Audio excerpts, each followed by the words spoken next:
শোন শোন শোন শোন এই শোন এদিকে টাকা তোর একদিন বললাম তুই সেই বয়েজ হোস্টেলে ওখানে গিয়ে থাকবি। দেখ কত বড় হোস্টেল, দেখ তুই সবসময় গার্লস হোস্টেলে কি করিস রে? এত মেয়ে নেশা কেন? এই এদিকে টাকা। এই আবার তুই মেয়ে দেখছিস, এদিকে মেয়ে দাঁড়িয়ে তুই দেখছিস, তোর সাহস কত রে? তোর একদিন বলে দিলাম তুই এই যে এখানে বয়েজ হোস্টেলে এখানে থাকবি, সব সময় তোর মেয়ের নেশা রে। তুই সারাদিন এই গার্লস হোস্টেল ছেড়ে তুই বয়েজ হোস্টেলের দিকে তাকিয়েও দেখিস না কেন রে? হ্যাঁ, ঢুকতে না পেলে মানে এখানে এই গেটটা এমন হয় ভেঙে ফেলবে, মানে এর এত মেয়ে নেশা।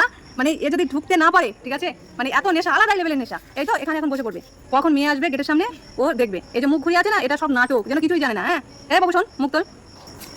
শোন তোর আমি একদিন বলেছিলাম, ঠিক আছে, যে তুই সবসময় বয়েজ হোস্টেলের ধারে থাকবি, গার্লস হোস্টেলের ধারে পাশে যেন তোর না দেখা যায়। কিন্তু তুই এত মেয়ে নেশা তোর, মানে বোঝানোর বাইরে, বুঝলি?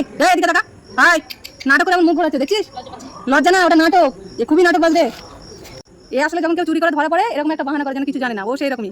শোন শোন এ বাবু, এই যে পুরোপুরি একদম তুই বয়েজ হোস্টেলে সেই টপ ফ্লোরে উঠে বসে থাকবি, ঠিক আছে?